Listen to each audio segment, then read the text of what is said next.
Carmilla, Chapter 2, A Guest. I am now going to tell you something so strange that it will require all your faith in my veracity to believe my story. It is not only true, nevertheless, but truth of which I have been an eyewitness. It was a sweet summer evening, and my father asked me, as he sometimes did, to take a little ramble with him along the beautiful forest vista which I have mentioned as lying in front of the Schloss. General Spielsdorf came to see us as soon as I had hoped, said my father, as we pursued our walk. He was to have paid us a visit for some weeks, and we had expected his arrival next day, but he was to have brought with him a young lady, his niece and ward, Mademoiselle Rinfeld, whom I had never seen, but whom I had heard described as a very charming girl, and in whose society I had promised myself many happy days. I was more disappointed than a young lady living in a town or bustling neighborhood could possibly imagine. This visit and the new acquaintance that it promised had furnished my daydream for many a week. "How soon does he come?" I asked. "Not till autumn. Not for 2 months, I dare say," he answered, "and I am very glad now, dear, that you never knew Mademoiselle Reinfeld." "And why?" I asked, both mortified and curious. "Because the poor young lady is dead," he replied. "I quite forgot I had not told you, but you were not in the room when I received the General's letter this evening." I was very much in shock. General Spielsdorf had mentioned in his first letter, 6 or 7 weeks before, that she was not so well as he would wish her, but there was nothing to suggest the remotest suspicion of danger. "Here is the General's letter," he said, handing it to me. "I am afraid he is in great affliction. The letter appears to me to have been written very nearly in distraction." We sat down on a rude bench, under a group of magnificent lime trees. The sun was setting with all of its melancholy splendor behind the sylvan horizon, and the stream that flows beside our home and passes under the steep old bridge I have mentioned wound through many a group of noble trees, almost at our feet, reflecting in its current the fading crimson of the sky. General Spieldorf's letter was so extraordinary and so vehement, and in some places self-contradictory, that I read it twice over the second time aloud to my father, and was still unable to account for it, except supposing that grief had unsettled his mind. It said, "I have lost my loving daughter, for as such I loved her. During the last days of dear Bertha's illness, I was not able to write to you. Before then I had no idea of her danger. I have lost her, and now learn all too late. She died in the peace of innocence, and in the glorious hope of a blessed future. The fiend who betrayed our infatuated hospitality has done it all. I thought I was receiving to my house innocence, gaiety, and a charming companion for my lost Bertha. To the heavens, what a fool have I been! I thank God my child died without a suspicion of the cause of her sufferings. She's gone without so much as a conjecture the nature of her illness, and the accursed passion of the agent of all this misery. I devote my remaining days to tracking and extinguishing a monster. I am told I may hope to accomplish my righteous and merciful purpose.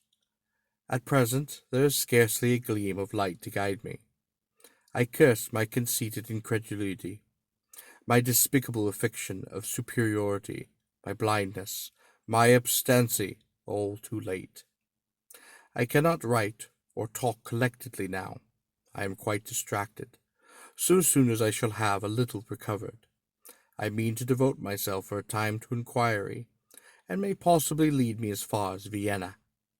Some time in the autumn, 2 months hence, or earlier, if I still live, I will see you, that is, if you permit me. I will then tell you all that I scarce dare put upon paper now. Farewell, and pray for me, my dear friend." In those terms ended this strange letter. Though I had never seen Bertha Reinfeldt, my eyes filled with tears at the sudden intelligence. I was startled, as well as profoundly disappointed. The sun had now set, and it was twilight by the time I had returned the General's letter to my father. It was a soft, clear evening, and we loitered, speculating upon the possible meaning of the violent and incoherent sentences which I had been reading. We had nearly walked a mile before reaching the road that passes the slosh in front, and by that time the moon was shining quite brilliantly. At the drawbridge we met Madame Perrodon and Mademoiselle de La Fontaine, who had come out, without their bonnets, to enjoy the exquisite moonlight. We heard their voices gabbling in animated dialogue as we approached. We joined them at the drawbridge, and turned about to admire with them the beautiful scene. The glade, through which we had just walked, lay before us, and at our left the narrow road wound away under the clumps of lordly trees, and then was lost to sight amid the thickening forest. At the right the same road crosses the steep and picturesque bridge, now which stands a ruined tower, which once guarded this pass, and beyond the bridge an abrupt eminence rises, covered with trees, and showing in the shadows some grey ivy-clustered rocks. Over the sward and low grounds a thin film of mist was stealing like smoke, marking the distances with a transparent veil, and here and there we could see the river faintly flashing in the moonlight. No softer, sweeter scene could be imagined. The news I had just heard made it melancholy, but nothing could disturb its character of profound serenity, and the enchanted glory and vagueness of this prospect. My father, who enjoyed the picturesque, and I, who stood looking in silence over the expanse beneath us, the two good governesses, standing a little way behind us, discoursed upon the scene, and were eloquent upon the moon. Madame Perrodon was fat, middle-aged, and quite romantic, and talked and sighed quite poetically.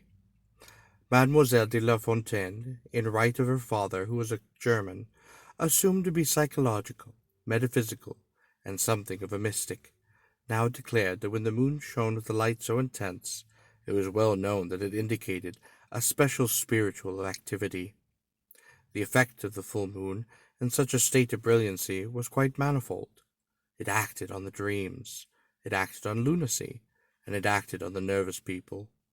It had a marvelous physical influence connected with life. Mademoiselle related with her cousin, who was a mate of a merchant ship, having taken a nap on a deck on such a night, lying on his back, with his face full in the light of the moon, he had awakened, and dreamed of an old woman clawing him by the cheek, with his features horribly drawn to one side, and his countenance had never quite recovered its equilibrium.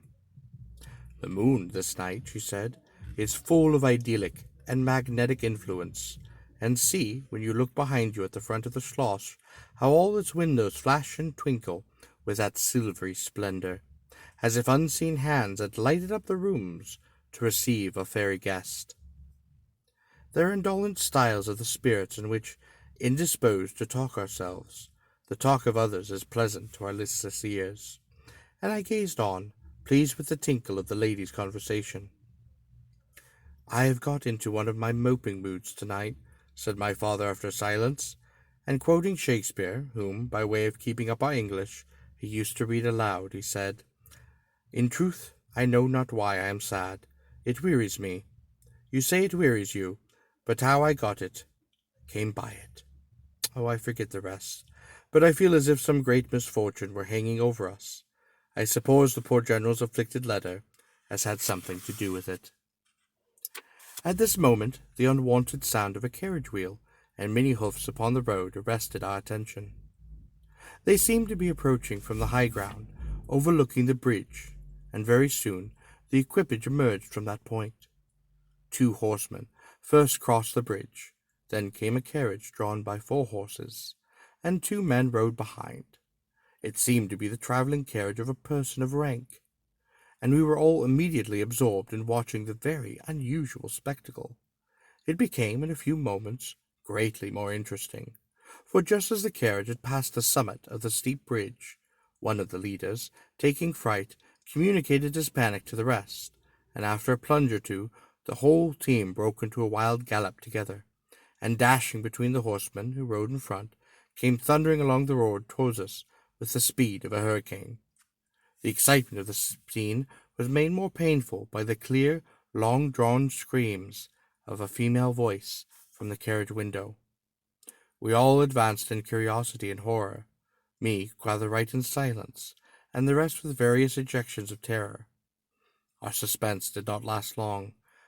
Just before you reach the castle drawbridge, on the route they were coming, there stands by the roadside a magnificent lime tree. On the other stands an ancient stone cross, at sight of which the horses, now growing at pace that was perfectly frightened, swerved so as to bring the wheel over the projecting roots of the tree. I knew what was coming, and I covered my eyes, unable to see it out, and turned my head away. At the same moment I heard a cry from my lady friends, who had gone on a little. Curiosity then pried my eyes, and I saw a scene of utter confusion. Two of the horses were on the ground, and the carriage lay upon its side, with its wheels in the air. The men were busy removing the traces, and a lady with a commanding air and figure had got out, and stood with clasped hands, raising the handkerchief that was in them every now and then to her eyes. Though the carriage door was now lifted, a young lady, who appeared to be lifeless, my dear old father was already beside the elderly lady, with his hat in his hand, evidently tendering his aid in the resources of his slosh. The lady did not appear to hear him, or to have eyes for anything but the slender girl who was being placed against the slope of the bank. I slowly approached. The young lady was apparently stunned, but she was certainly not dead. My father, who piqued himself on being something of a physician, had just had his fingers on her wrist, and assured the lady, who declared herself her mother, that her pulse, though faint and quite irregular, was undoubtedly still distinguishable. The lady clasped her hands and looked upward, as if in a momentary transport of gratitude. But immediately she broke out again in that theatrical way which is, I believe, natural to some people. She was what is called a fine-looking woman of her time of life, and must have been quite handsome. She was tall, not thin, and dressed in black velvet, and looked rather pale, but with a proud and commanding countenance, though now agitated strangely. "Who was ever being so born to calamity?" I heard her say, with clasped hands, as I came up. "Here am I, on a journey of life and death, in prosecution which to lose an hour is possibly to lose all. My child will not have recovered sufficiently to resume her route, for who can say how long? I must leave her. I dare not delay.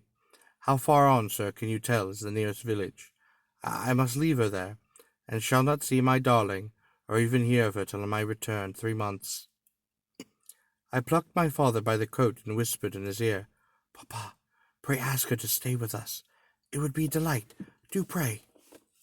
"If Madame will entrust her child to the care of my daughter, and of her good governante, Madame Perdon, and permit her to remain as our guest under my charge until her return, it will confer a distinction and an obligation upon us, and we shall treat her with all the care and devotion which so sacred a trust deserves." "Oh, I cannot do that, sir. It would be to task your kindness and chivalry too cruelly," said the lady distractedly. "Oh, it would, on the contrary, be to confer on us a very great kindness at the moment, when we most need it. My daughter has just been disappointed by cruel misfortune, in a visit from which she had long anticipated a great deal of happiness. If you confide this young lady to our care, it will be her best consolation. The nearest village on your route is quite distant, and affords no such inn as you think of replacing your daughter. You cannot allow her to continue her journey for any considerable distance without danger.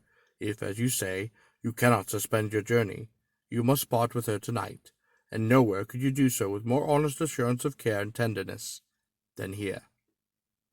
There was something in this lady's air and appearance so distinguished, and even imposing, and in her manner so engaging as to impress one, quite apart from the dignity of her equipage, with a conviction that she was a person of consequence. By this time, the carriage was replaced in its upright position, and the horses, quite tractable, were in their traces again. The lady threw on her daughter a glance which I fancied was not quite so affectionate as one might have anticipated from the beginning of the scene. Then she beckoned slightly to my father, and withdrew 2 or 3 steps with him out of hearing, and talked to him with a fixed and stern countenance, not at all like that with which she had hitherto spoken.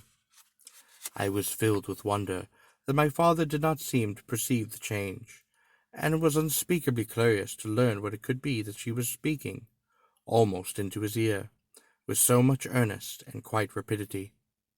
2 or 3 minutes at most I think she remained thus employed. Then she turned, and a few steps brought her to where her daughter lay, supported by Madame Perrodon. She kneeled beside her for a moment, and whispered, as Madame supposed, a little benediction in her ear. Then hastily kissing her, she stepped into the carriage. The door was closed, the footman in stately livery jumped up behind, and the outriders spurred on. The postilions cracked their whips, and the horses plunged, and broke suddenly into quite a furious canter, that threatened soon again to become a gallop, and the carriage whirled away, followed at the same rapid pace by the 2 horsemen in the rear.